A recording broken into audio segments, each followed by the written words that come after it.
বিসমিল্লাহির রাহমানির রাহিম। সূরা হামিম সাজদা। আয়াত 36।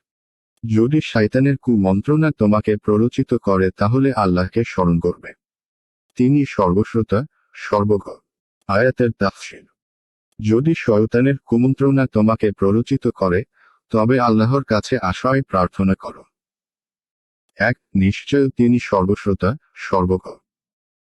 2. অর্থাৎ শয়তান যদি শরীয়তের কার্যকলাপ থেকে তোমাকে ফিরিয়ে দিতে চায় অথবা উত্তম পন্থায় অন্যায়ের প্রতিকার করার ব্যাপারে সে বাধা সৃষ্টি করে, তবে তার অনিষ্ট থেকে বাঁচার জন্য আল্লাহর কাছে আশ্রয় প্রার্থনা করো।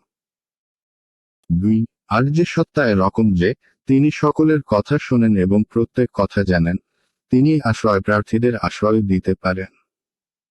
এটা হলো পূর্বোক্ত বিষয়ের কারণ স্বরূপ। এরপর পুনরায় কিছু এমন নিদর্শন উল্লেখ করা হচ্ছে, যা আল্লাহর একত্ব, তার অসীম ক্ষমতা এবং তার সুনিপুণ নিয়ন্ত্রণ ও পরিচালনা শক্তির কথা প্রমাণ করে।